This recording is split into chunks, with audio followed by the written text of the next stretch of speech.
warahmatullahi wabarakatuh.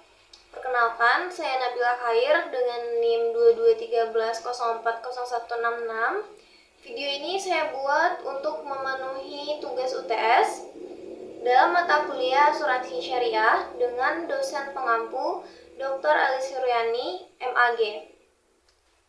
Pada video kali ini, saya akan menjelaskan perbedaan pendapat ulama tentang asuransi syariah.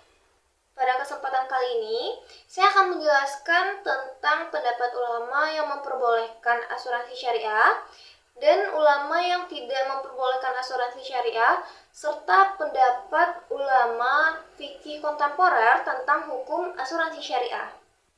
Untuk ulama yang memiliki pendapat dalam memperbolehkan asuransi syariah ini, yang pertama yaitu ada Syekh Abdurrahman Isa, yang mana Syekh Abdurrahman Isa ini adalah seorang guru besar di Universitas Al-Azhar.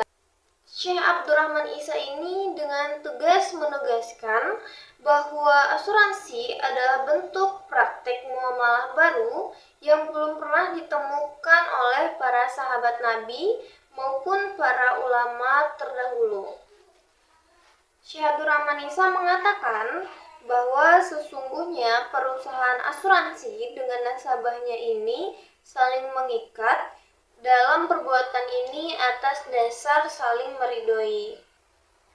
Sebaliknya, perusahaan asuransi memperoleh laba yang membadai berdasarkan kesepakatan antara kedua belah pihak. Sementara itu, tidak diperoleh nas yang melarangnya, baik dari kita, dari sunnah, maupun dari ijma. Demikian Syekh Abdurrahman Isa mengambil kesimpulan bahwa asuransi syariah itu dibolehkan demi kemudahan manusia dalam mengambil kesempatan untuk menolak kesulitan. Yang kedua ada Syekh Abdul Wahab Khalaf, yang mana Syekh Abdul Wahab Khalaf ini adalah seorang guru besar hukum Islam Universitas Kairo. Yang mana Syekh Abdul Wahab Khalaf ini mengatakan bahwa asuransi syariah ini diperbolehkan karena merupakan termasuk akad mudharabah. Selanjutnya ada pendapat dari Profesor Dr. Muhammad Al-Bahi, yang mana ia adalah seorang wakil rektor Universitas Al-Azhar. Ia berpendapat bahwa asuransi itu hukumnya halal karena disebabkan oleh beberapa hal. Yang pertama, asuransi merupakan perbuatan yang bersifat tolong-menolong. Yang kedua, asuransi ini mirip dengan akad mudharabah dan juga untuk mengembangkan harta. Yang ketiga, asuransi tidak mengandung unsur riba. Yang keempat, asuransi tidak mengandung tipu daya. Yang kelima, asuransi tidak mengurangi tawakal kepada Allah. Yang keenam, asuransi itu adalah untuk menjamin anggotanya yang sedang melarat atau terkena musibah. Yang ketujuh, asuransi juga memperluas lapangan pekerjaan baru. Poin kedua, yaitu pendapat ulama yang tidak memperbolehkan asuransi syariah ini. Yang pertama, ada pendapat dari Syekh Ibnu Abidin dari mazhab Hanafi, merupakan orang yang pertama kali yang berbicara tentang asuransi dalam ahli fikih Islam.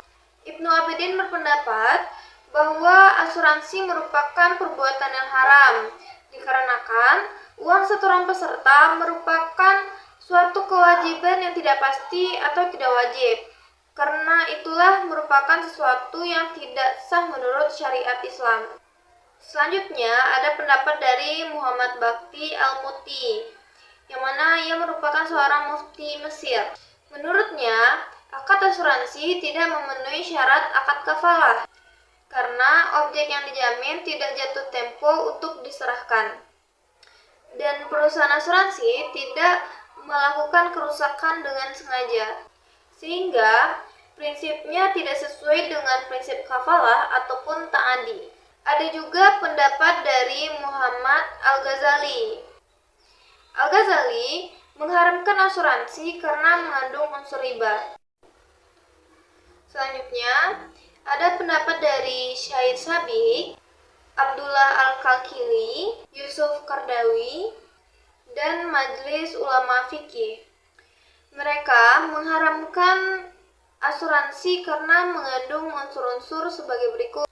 Yang pertama ada judi atau maisir, yang kedua ada riba, yang ketiga ada gharar atau ketidakjelasan, yang keempat pemaksaan dalam pengambilan harta yang tidak jelas, yang kelima ada jual beli hutang dalam hutang, dan itu sangat dilarang di dalam Islam. Selanjutnya yaitu pendapat ulama fikih kontemporer tentang asuransi syariah. Dalam menghadapi permasalahan tentang asuransi ini, pendapat ulama dibedakan menjadi 4 kelompok. Yang pertama ada Yusuf Al-Qaradawi dan Isa Abduh. Kedua ahli fikih ini mengharamkan asuransi secara mutlak, termasuk asuransi jiwa. Menurut mereka, bahwa asuransi pada saat sekarang ini mengandung unsur-unsur yang sangat diharamkan oleh Allah Subhanahu wa taala. Yang kedua, ada Mustafa Ahmad Zarka dan juga Muhammad Al-Wahi. Kedua ahli fikih ini memperbolehkan asuransi secara mutlak tanpa terkecuali. Argumentasi yang dipakainya adalah tidak terdapat nas atau sunnah yang melarang asuransi ini. Yang ketiga, ada pendapat dari Muhammad Abu Zahra yang mana membolehkan asuransi yang bersifat sosial dan mengharamkan asuransi yang semata-mata bersifat komersial. Sedangkan Abdullah ibnu Zaid membolehkan asuransi kecelakaan dan mengharamkan asuransi jiwa. Alasannya hampir sama dengan kelompok yang pertama dan juga kelompok yang kedua di atas tadi. Hanya saja ia mencari titik temu di antara keduanya. Adapun beberapa ahli fikih juga menganggap asuransi ini syubhat karena tidak ada dalil yang mengharamkannya, juga tidak ada dalil yang melarangnya.